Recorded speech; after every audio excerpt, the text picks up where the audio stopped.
Welcome to AFSPA Talks, a production of the American Foreign Service Protective Association. Each month, we deliver informative health and wellness topics you want to know about, so make sure to subscribe to us on your preferred podcast platform. And if you have any questions about content discussed in this episode, ask them at AFSPA Live, our live Q&A session streaming every last Thursday of the month at 11 a.m. Eastern Time on youtube.com/AFSPA Cares. Now here's your host, Chief Executive Officer Kyle Longton. Hi, and welcome to another episode of AFSPA Talks. I'm Kyle Longton, and with me is Maddie Norton. Maddie. It's June, and this episode will be coming out on Monday, June 16th. So I want to say a belated Happy Father's Day to all those who celebrate.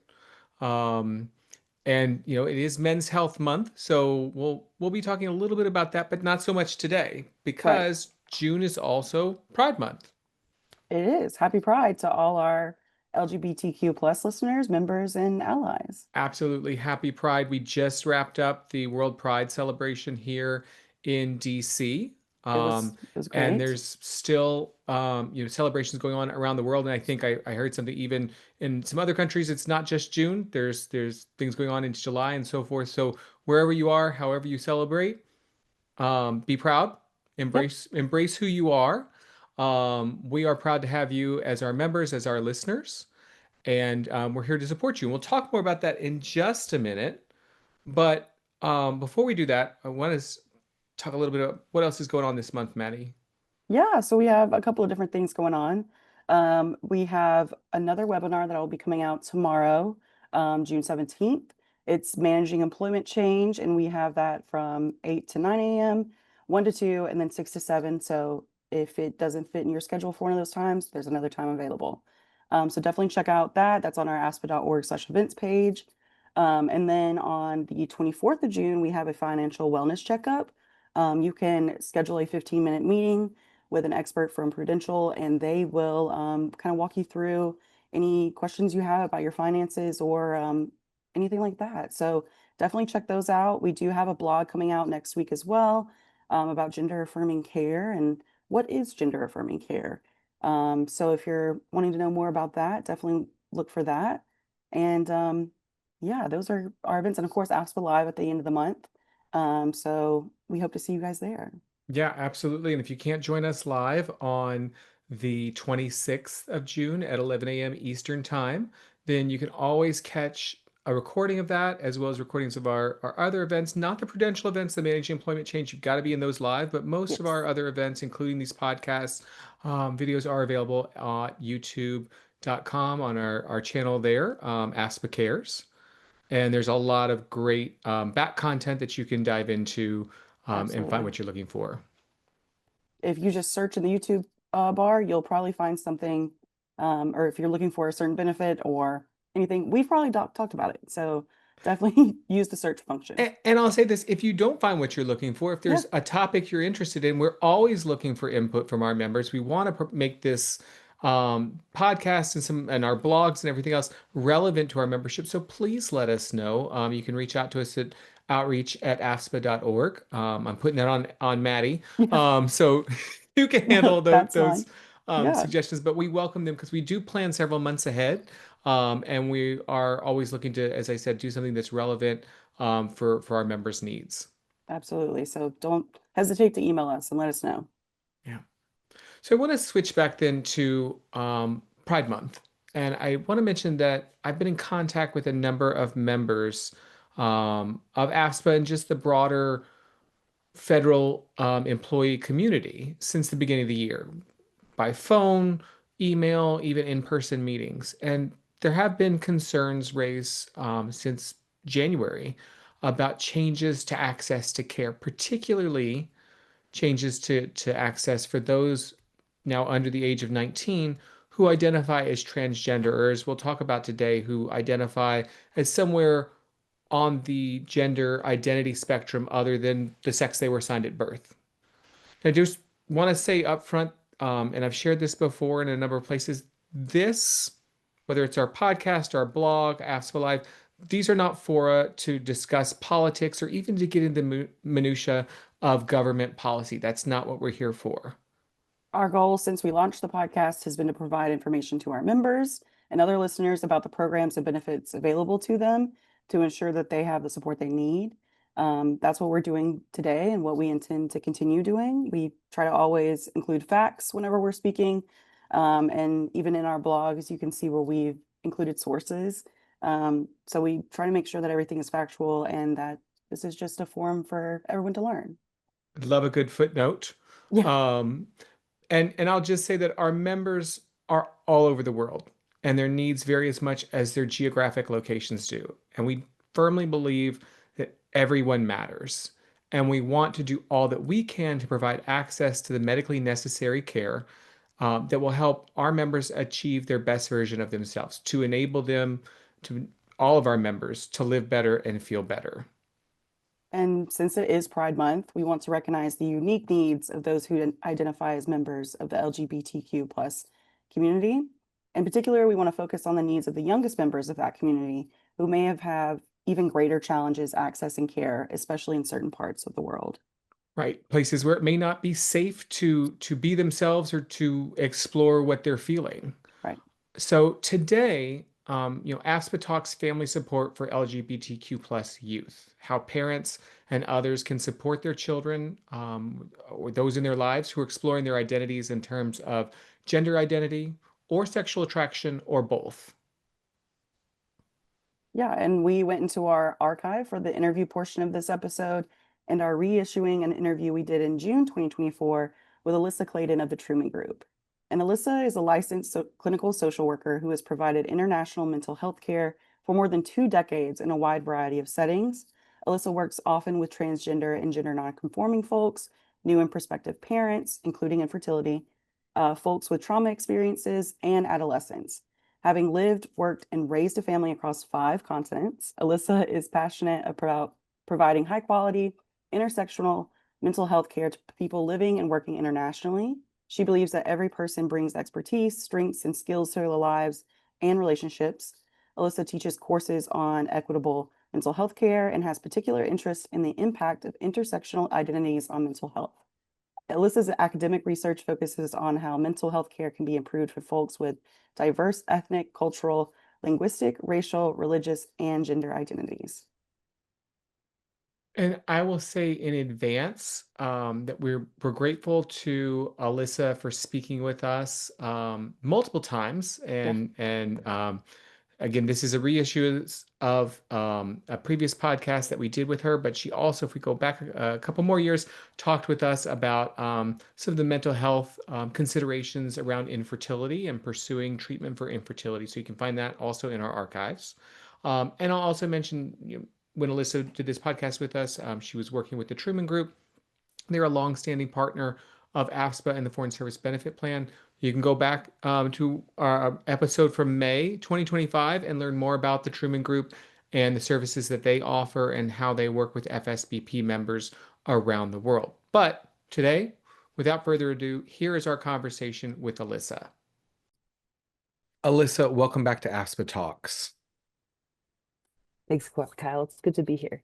Well, we chatted a few minutes ago before we started the recording. It's been 3 years since we talked last, and honestly, the time has flown, but a lot has changed. But some things have not changed, including that June is Pride Month, and Yes. that's part of the reason why we're talking.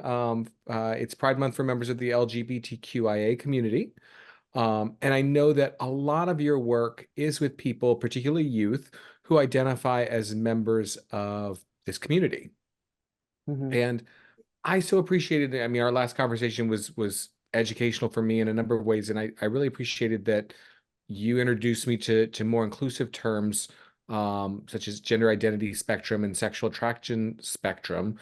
I'm just wondering if you could, for our listeners who may be new to the podcast or need a refresher, if you could talk to us sort of about what we're talking about when we're talking about members of the LGBTQIA community and the breadth of that community, that it's not just, one definition. Sure. Yes, absolutely. So yeah, when we talk about LGBTQIA plus spaces, I think, a lot of times people um, uh, the LGBT is maybe the most familiar, right? Lesbian, gay, bisexual, transgender, that kind of language is most familiar. The shift to gender identity spectrum and sexual attraction spectrum is language that really helps us to think both ourselves and in terms of the larger community, that larger queer community, to be able to think about just how broad the spectrum is that folks exist in terms of who it is that they are attracted to and who it is that they are in terms of gender identity in really vast and different ways. Definitely not a lot of similarity. And I think particularly when we're talking about young people Mhm. and we're talking about a lot of the language that's changing almost every day right now in these spaces, I think it can help us as parents, as adults, as community members to also be able to think more about if we're on a large spectrum, asking people when they come to us and say like, oh, I have a different gender identity than just on that binary, that male female binary, to be able to say like, oh, okay, where on that spectrum do you fall and how would you describe that? So it helps us individualize those identities, I think, a little bit more effectively. And absolutely, and I appreciate that because I think I've had conversations with my own parents where they're trying to understand some of the terms that they've heard or changes in pronouns and things like that. And so it is changing, it's evolving, and I will also invite you if for some reason I use a term during our conversation that is outdated to please redirect us in the conversation. And I'm just wondering, is there a typical age when children sort of start exploring their identities, whether it's gender identity or sexual attraction, and what does that look like? What might parents or other family members see? So we see a really broad spectrum of what that looks like. So it can start at really young ages. You might see kids who are visibly presenting differently, ages 2, 3, 4, 5, who are expressing different language, who are disputing the language that parents or adults around them are using. Or we might not see it until quite a bit later. There are a lot of like teens and preteens who will start to explore that identity as they enter into like late primary school, middle school, sometimes into high school, where we'll start to see them asking to change pronouns, asking to change names, things like that. And sometimes we don't see it openly show up until they're at university. And one of the things that I think is important is parents often will express to me that they're concerned that if it's not happening at that really young age, then it's not really what they're going through. That's not really what the issue is, or the concern that it's something else, that it's too much influence from social media. We hear that a lot. Mhm. Or that it's something that like they're just experimenting, it's a phase, it'll pass. And so being able to, as parents, recognize that young people have a lot of different reasons for why they may or may not disclose, or they have a lot of different, every child, every person develops differently. They may need more time to get into that conversation. They may not be thinking about some of those pieces at as early of age as others are. I know we see this a lot around sexual attraction spectrum, where you can have kiddos who, at ages 7, 8, 9 are talking about boyfriends, girlfriends, holding hands. And you can have kids who are, 13, 14, 15 who are like, I'm not interested. I'm not right. And so even like around those conversations, sometimes they're not even exploring those identities until later teen years or even into their 20s. So, and I appreciate just sort of the broad overview that you gave because I have heard people in my own life saying, "Oh, well, this must just be a fad. They're just trying something out, or this is the influence of that new friend or that new friend group or something." Yes. And that's not the case. We can meet people where they are, even if that who they are is changing a little bit, at least from our perception.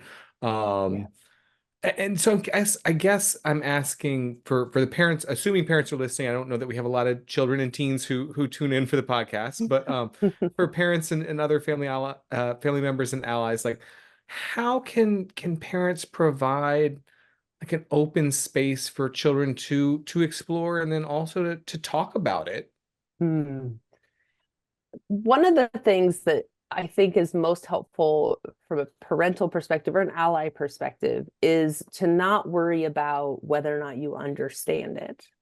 I think a lot of times what happens with adults in particular is as soon as we hear that, even if we want to be supportive, as soon as we hear, oh, I'm changing my pronouns or I'm changing my name, or I think I'm a lesbian, I think I'm pansexual, I think I'm non-binary, there's a tendency as adults to be like, okay, what does that mean? What am I supposed to do? What does that look like? And we tend to like lock in on whatever perception we first develop early on.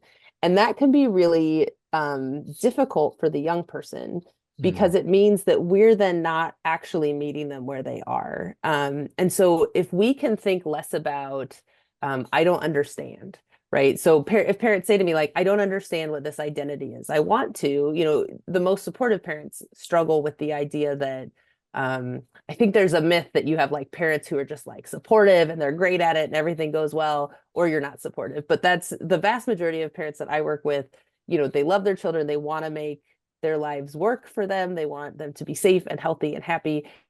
And so they're trying to navigate the space where they want to say the right things and they want to know exactly what they need to do. And what I ask of parents, like when I'm doing therapy with them or family sessions, is I ask them to stop trying to understand it and to instead let their child provide what they have access to not worry about what the child doesn't have access to. So like an example of that is, if I'm working with a 10-year-old who is thinking that they might be somewhere along that gender identity spectrum, and they're exploring, maybe I'm non-binary, maybe I'm a trans male, I'm not sure. What I'll talk to parents about is, if that's the language they're giving you, great, use that language. If they haven't given you any other language, try not to add other language. Try not to say, like, what do you mean by non-binary? Does that mean this? Does that mean that? Does that mean, right? Try to just give them that room for their own exploration. There's often an urgency in parents, and I think part of it's anxiety based. I think really genuinely they want to be supportive. They want their kid to know that they're supportive, and they're worried about what their kid's experience will be if they're in that identity. So they just like want to be ready, right? They want to have it in place. So sometimes there's a lot of urgency around, well, either you're this or you're not, like, Right. or We need to know exactly what we're dealing with in their perception. exactly. Yes. And so just a reminder to parents, like, it's okay. It's okay. If you think about it, I like really concrete examples, like, you put your kid in basketball and you hope that they like it, and they come out of a season and they're like, that was dumb, I'm not doing that again, right? Like, let them explore. We let them explore all these other things. It's okay to let them explore these components of identity. It's okay to hear them when they say that this is what they think is working. It's okay to hear them when they say, I don't think that was quite right, I think I want to use another term, another name, I think I'm thinking about something different.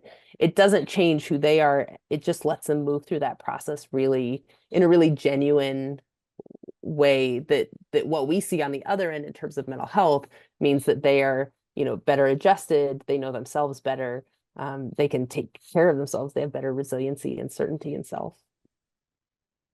And we're talking about children and youth, but I appreciate you touched on, and I wonder if there's more that we should explore on this, about sort of like what parents may be going through. They may be feeling anxiety about getting this right and making sure that they can provide a safe space for their kids. But I'm wondering if in your practice, you said decades now, like as you've done the family therapy, maybe you worked with parents who are trying to support a child who's exploring and changing their identity, perhaps, like, or at least a change from the parents' expectation of that identity, may be the best way to put it.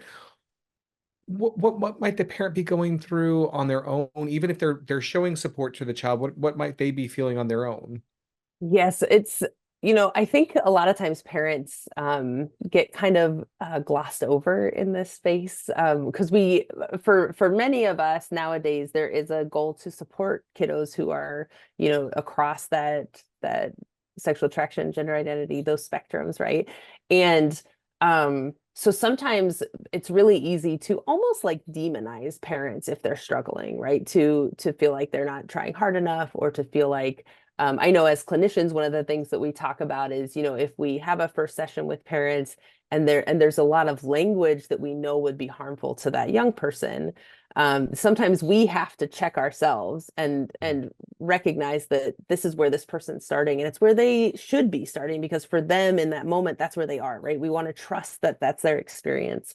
What I have seen over the years is that parents experience an enormous amount of grief. Not every parent, but the vast majority of them, whether intentional or not, when we as humans become parents, there often is a sense of what it means to be a parent, what the possibilities are for your children. There are lots of examples, I think, culturally around people who want their kids to have a certain career, right? Or they want them to to play a certain kind of sport. Like, these are places that parents do put a lot of investment into, and I think that we recognize parents put a lot of investment into. I think it's more subconscious that we sometimes put investment into our child's gender or into what our child's future family might look like. So I've worked with parents who, their 12-year-old comes out as gay, and the parent is like, I know that gay couples have kids, but Yeah. I don't know what that will look like. So they're already grieving their grandchildren, Mhm. right? So they're way ahead of where that child is, but that's where that parent's head is. And it's really important to work with them in that space, to accept that that's where their head has gone, and to help them process that grief. There also can be things like, some parents, I've worked with families who have maybe like 3, 4, 5 kiddos, and it's because they really wanted a little girl or they really wanted a little boy, and they got one kiddo in that category of gender that they were looking for, and then that kiddo is trans. Mhm. And then they feel like they've lost something that they were so desperately wanting, right? And so helping them process what it is that's coming up for them, allowing for that grief, but allowing for it in a therapeutic space, right? What we don't want is for parents to feel like that's information they give their kid, right? We don't want the child to carry that grief, but we definitely want to offer space for parents to be able to grieve and to process and to be able to figure out, okay, where do I go next? How do I move past this assumption that I made, these needs of my own that my child was carrying, and move into a space where I can see my child as they are and I can meet them where they are. That's profound, I think. And a tall order for a lot of parents, but I think it's not going to happen, as you indicated, overnight. And it's not something we necessarily we want to gloss over for parents. I'm just curious, and have you seen shifts in sort of how parents approach these explorations of identity in their children over the years? Has there been generational shifts or anything like that? And again, not to demonize earlier generations or anything like that. I'm just curious. You said earlier that the focus now seems to be on supporting kids, and just wondering if that has sort of been a shift over time. Yeah, definitely. I definitely have seen changes, larger numbers of parents who are coming into, particularly around gender identity in most recent years. But even, I would say the last 15 to 20 years, the way that sexual attraction is talked about and discussed, um, definitely seeing less stigmatization and less shame on parent sides, and more willingness to kind of have conversations and figure things out, even if it is difficult, even if it is fraught. I do not want to diminish the fact that there are still LGBTQIA plus young people who are not able to lean on their families, who are not able to stay safely at home, right? There definitely are still struggles in that space. But the numbers of parents who are willing to come in and have conversations, even if they don't understand, even if they are afraid, even if they hurt because there is loss for them, I would say has increased exponentially. And one of the things I find most interesting around gender identity spectrum is that, we are all literally living in that change right now. Like, we are part of Yeah. history right now. And younger generations, I would say millennials, kind of like leak into this, but it's really been Gen Z and these younger ages who, who have been very adamant about, we need language for this. We need to talk about this. And the internet certainly helps spread some of that information around. And so we, part of this entire process is being able to recognize that this is a moving, changing social space and shape. And I think as people become more comfortable with the language, which we are seeing in general, more aware of these concepts, that people are better able to, to different degrees, be accepting or tolerant of some of these changes, even if they don't necessarily match with their own perceptions or conceptions of gender or sexual attraction. I'll Well, and say, sorry, Kyle. please. I'll just say, I was listening to a podcast this morning actually about the different generations and how, especially like Gen X and even some of the millennials, when difficult topics came up, or, even like tragedy happened in families, it was very common to just not talk about it. And it would just be like, oh, this did happen in our family, but we're not going to address it. And I've also seen conversations where it's like, well, I haven't met anybody, or I don't know anybody on the like LGBTQI, like a spectrum, or, I don't know anybody like that. And it's like, this just popped up. Like, this is just like a boom of like, people like this. And it's like, well, it just wasn't talked about. It's just like you were in a space where that just may not have been a comfortable conversation in your family or in your town or wherever. And I think that a lot of generations and parents especially have gotten to get used to that, or like are trying to. And I definitely think like the older generations, as we move forward, are seeing like, oh, I actually did know people like that, and it was just something that wasn't discussed. And so I think like what you were saying was just like having that open conversation, and it's okay to ask those questions. It's okay to Google. It's okay to, find resources and things like that, just because it may not be something that you're familiar with. And that's why when, your child or whoever does come out, or, wants to have that conversation, it can feel like your world's, tilted on its like axis, when it's just like you had this perceived conception of who you thought your child was, and now you're grieving the loss of what you had planned in the future for your child or whatever. And it's like, that's understandable, and it's okay to process that and grieve it, but also support your child in the same way. Yeah, that's Maddie. I love that connection to like what communication has looked like in the past, because I also think I want to, be really thoughtful. I think baby boomers and Gen X also get a pretty bad rap around like, oh, they're so intolerant, and oh, what's wrong with Are them, there right? some of them here? And No. No. and what I think is really important is that a lot of it really does come down to like we just didn't talk about it. And I have found in a lot of conversations that the sexual attraction spectrum piece, that's kind of like 20 years ahead of the gender identity spectrum piece, right? And so a lot of times, particularly in Gen X, if I have parents who are like, but I don't understand, I can be like, okay, what was it like when you first started hearing stories about people being gay, about same-sex couples, and so they can be like, oh, and so it doesn't always translate directly, but that's an experience that they themselves went through, which has been really helpful. I also have had really interesting conversations with like teens or college students who will say, I told my parents, I had to tell my grandparents, so they've got grandparents like sometimes right at the very beginning of that boomer stage, and they're like, I was really afraid, and my grandma was like, oh yeah, I used to work with blah blah blah, Right. And they'll be like, my grandma is more accepting than my parents. Like my parents are still like, are you sure? Because the parents are dealing with their own misconceptions, or they're dealing with their anxieties, like, will my kid be safe? Or so it's kind of interesting. I mean, we do see definitely a mix. But a lot of times what I hear from young people who are coming out is that they expected resistance because it's not been talked about at home.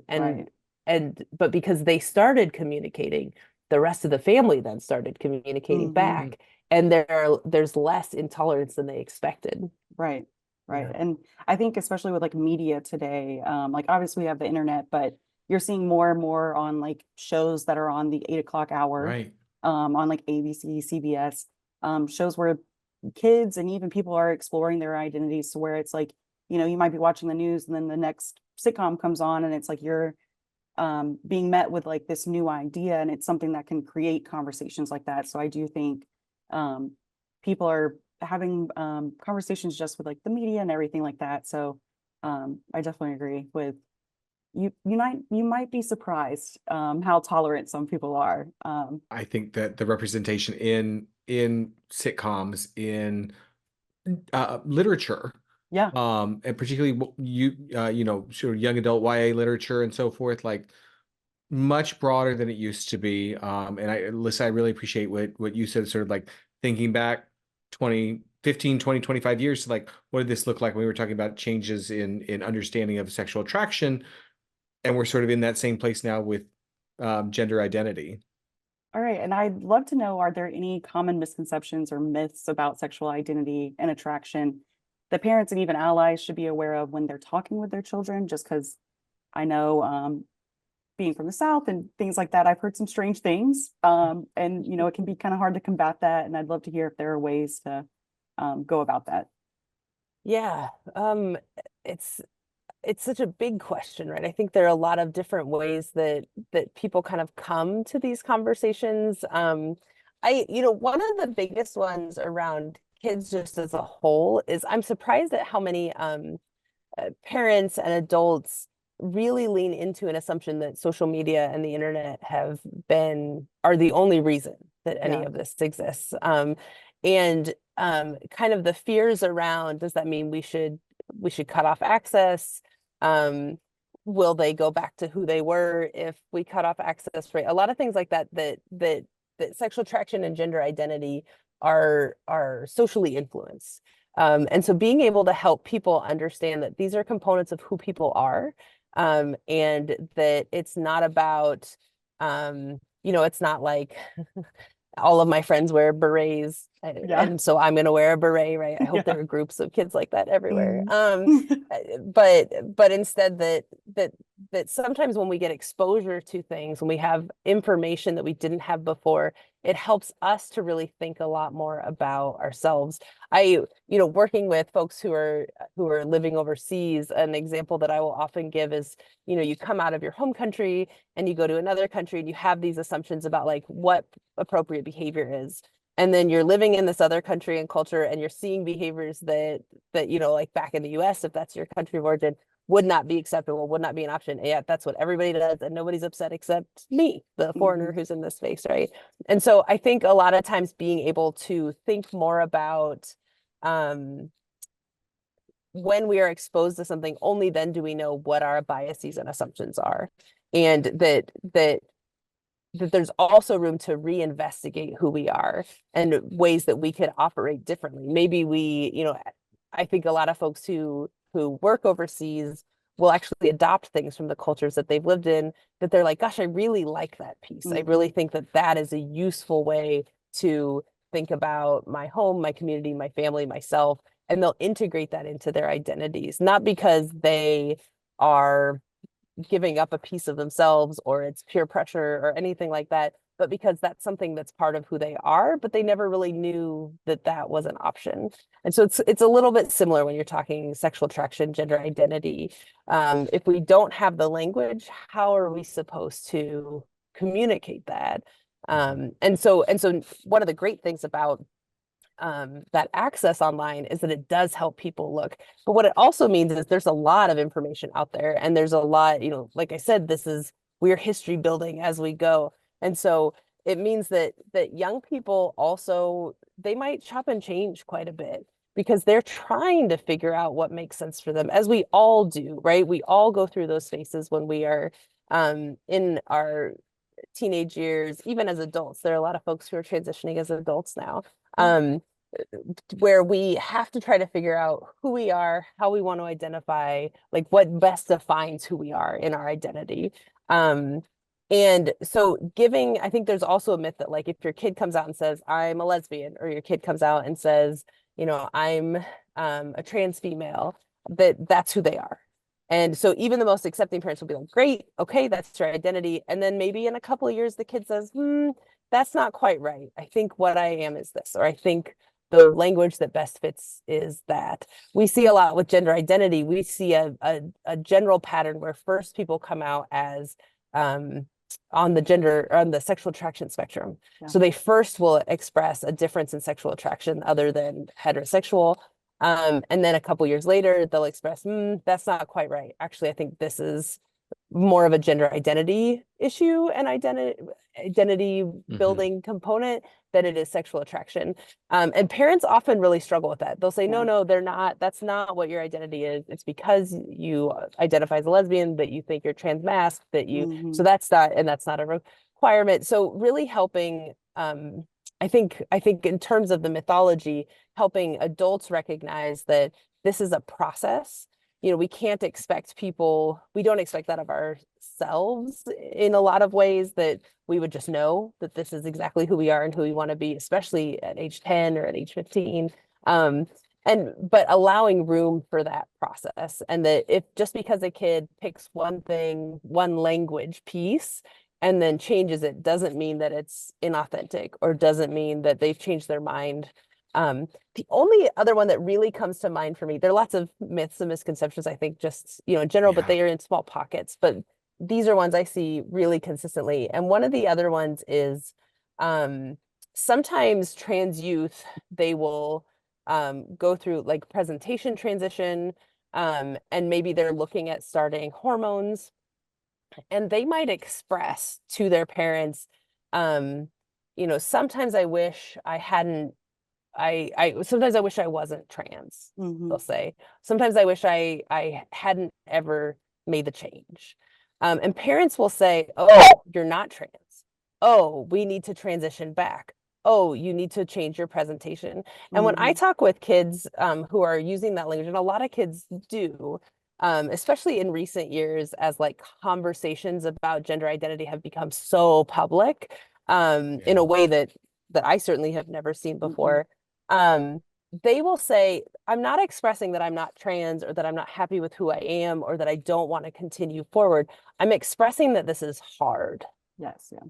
And for parents to be able to hear that and understand that it's okay for them to express that, and also trust them that they are moving in the direction they want to go in, I think is important. Okay. Well, and it brings me to a question I want to have, which I don't want to delve into the political, and so we'll stay on this side of that. But you know, it's only been 3 years since we last spoke, but a lot has changed. In particular, there have been a lot of changes at the state levels, and even in some cases nationally, when it comes to court decisions about the ability of doctors to offer care to youth, and in some cases even adults who are seeking gender affirming care, which has been deemed medically necessary, and even cases where, you know, teachers or coaches or whoever else in a public setting may be barred from identifying somebody by the gender that they identify as. They must identify them as the gender assigned at birth and so forth. And you know, we're not going to solve those problems here today. And I don't think they're going to go away anytime soon, when it comes to just being able to provide, making sure people have that continual access to care that is deemed medically necessary. And so what they do typically have access to is care that you provide. Even in situations where the physical prescription side may stop, they still need support, and maybe even more and a different form of support when that goes away, or public statements that may accompany those changes come to light that can be damaging to people who identify along these spectrums. And I'm just wondering, you know, do you have any recommendations for how parents or other allies can address the misinformation that may come about in those statements, or even the loss of care that can come about? Yeah, I think, you know, one of the most important things, although this is also my bias because I do mental health work, is to make sure that young people who are affected by those changes have access to mental health clinicians who can have conversations with them and offer them space, where they can process a lot of that out. There might be things that are outside of their control, and there's nothing they can do, right? Whether they have to be taken off of medical interventions like hormones or puberty blockers, depending on where they live, or if it's the way that they feel about some of the things that they're reading or that people are saying, right? There are lots of ways that mental health is impacted. Um, and because this is a component of identity, it's not, they can't just make a change, right? They can't just adjust how they operate in the world or what they need. It remains an ongoing need. It remains who they are. And so having them get access to mental health care so that they have someone they can talk to no matter what, and they don't have to feel like they have to be cautious about how they talk. That's really, really important, just upfront. I do think, for parents, sometimes parents um, struggle with kind of the balance between maybe they want to say to their kids, like, oh, we can find other options, we can do other things, we can go other places. There definitely are households that are moving states or who are getting their kids to other locations to get access to care, to try to help with that, and that's great if that makes sense for the family.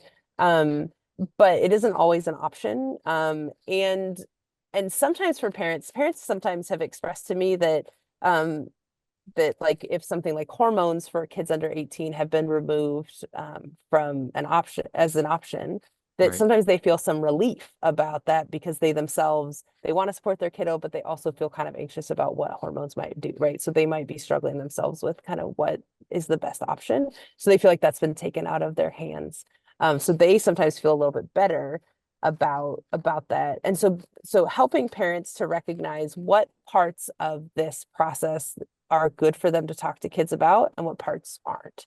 So an example I can think of is, sometimes I work with a number of families where the parents have expressed outrage. They're very upset about these policies and Sure.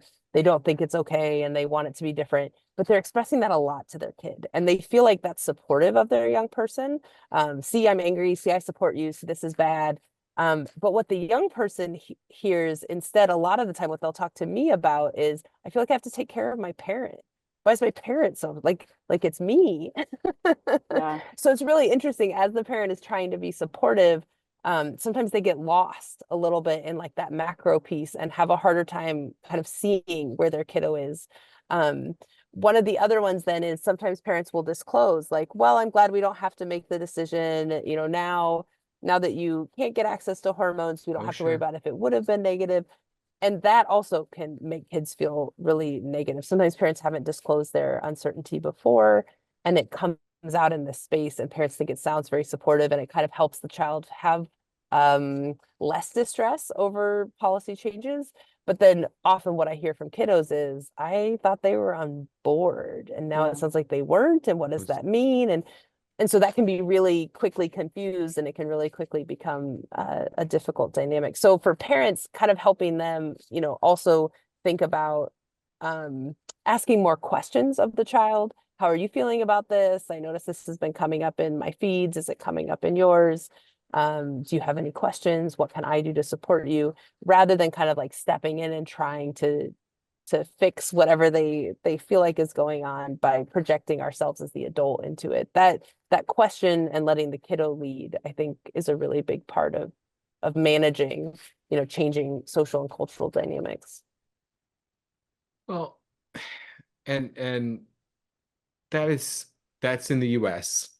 And there's challenges here and there, and as you said, sometimes we can access mental health across either within the state or across state lines in some cases, or even access the physical care and prescription drugs and so forth across state lines if need be. But like, Mhm. you deal with a lot of our members who are overseas. And in some cases, in some locations, it's literally not safe, to the point of being illegal and beyond, Mhm. a capital crime in some places, to identify anywhere other than at the what has been deemed the proper end of a spectrum, whether it be sexual attraction or gender identity, and to express anything other than that can be dangerous. Yeah. And I'm just curious, like, do you have specific advice for youth and families when they're going to posts and living outside the US?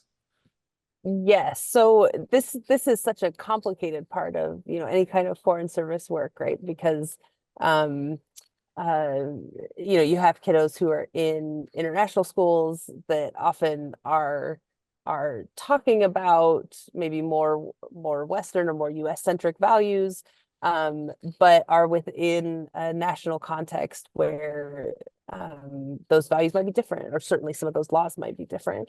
And I think for parents, one of the main things is, as you're bidding for positions, as you're looking for places that you want to be, doing some research on, what the laws are, what that looks like.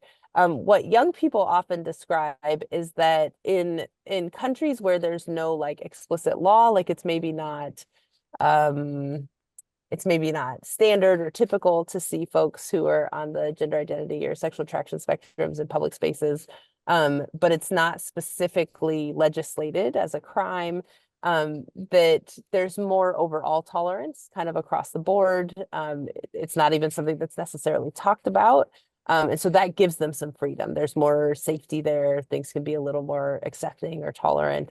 And in nations where there are very clear, direct um, legal um, problems with having those identities, that those feel less safe simply because even talking about it sometimes can be difficult. We have seen in just the last couple of years, in certain nations, on certain continents, there's been not dissimilar to the US, there's been a move to restrict a lot of sexual attraction and gender identity, everything. Culture maybe is the best way Yeah. to say it. Um, and so even like paying attention to changing dynamics, and recognizing if you're in one of those nations when that changes, I know that there are, for example, international schools who have had to change their own policies. They've had to remove like queer friendly signs on the walls and things like that. Um, being able to talk openly with your kiddo about that and being able to talk to them about what they're feeling. Where do they feel safe? Where do they not feel safe? Some kids will say, look, it doesn't affect me on a day-to-day basis, so I'm not really concerned, right? They might be, we use the word stealth in gender identity, like they might be their gender identity. People know them as that gender identity, rather than what they were assigned at birth. And they're okay with how things play out. That's just how it is, and they're okay to kind of stay in that space. Um, Other kiddos might talk about, I don't want to do as much in these spaces, or I need to change how I communicate, or my friend group is going to maybe be a little more isolationist because there are these kind of other threads of conversation happening. I also think international schools are generally dealing with this also in real time. And so parents, I strongly recommend that they talk to school administrators, school teachers, school counselors, and say, what does this look like on our kiddos' end? What are your recommendations? What are you doing as a school that can be inclusive? What do you have to change as a school that's maybe less inclusive? And then that way everybody's on the same page. Um, that often is very helpful, because young people will often express to me that if their parents are talking about it and their school is talking about it, even if there are greater restrictions, even if the country itself is not necessarily open to who they are, they feel okay because they know they have this support system in place. Okay. And I think that's a great way to approach it, and especially leaning on the educational resources that are there. And I'll also just add that for foreign service families who have concerns about access or adequacy of treatment options overseas, particularly for gender affirming care, please contact the Bureau of Medical Services or the Mm. local health unit to get guidance on what is available. That is a great resource before you're Yes. making the decisions. Um, Alyssa, this has been great. And I'm just wondering, before we wrap up, is there anything you'd like to add? Anything that you feel like we've missed in the conversation today? I think the only other piece that I would add is I hear from a lot of parents, even though there's a lot of conversation about, particularly again, gender identity at the moment.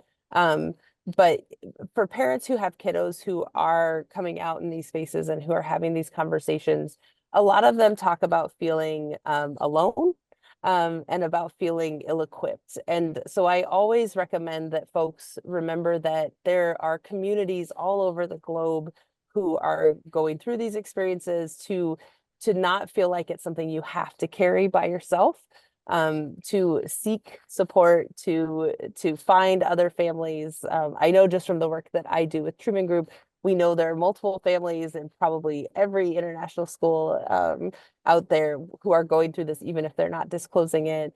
Try to be as open as you can to bringing other people into the conversation, because you don't have to do it on your own. And using like you were talking about earlier, using the representation that is there now to help educate yourself, to help feel more comfortable in these spaces, to trust yourself more maybe than I think a lot of parents do, to be able to, step in. Parenting is a lot of, you step into spaces and you have no idea what you're doing, and you figure it out because you're focused on your kiddo and you're focused on doing right by them. So you do that in all these other realms. You can definitely do that in these identity spaces. It's okay to not know. It's okay to make mistakes. It's okay to have your kid get frustrated with you or irritated with you because you're struggling. But being open to more exposure, more questions, and more community, I think really helps this process to go better for everybody. And Alyssa, thank you for helping us speak to that community, for being part of that community, for so many of our members who turn to you for support, not just through this podcast, but also for one-on-one and group support. Thank you so much for being with us today. Absolutely. Thanks for having me, Kyle. Thanks again to Alyssa and to the Truman Group for their support throughout the years for our members, and also in our attempts to share information about what's available to our members. So for more information about all the benefits and programs offered by the Foreign Service Benefit Plan and by AFSPA more broadly, please visit afspa.org. This has been AFSPA Talks, a production of the American Foreign Service Protective Association. All information offered in this podcast is meant to be educational.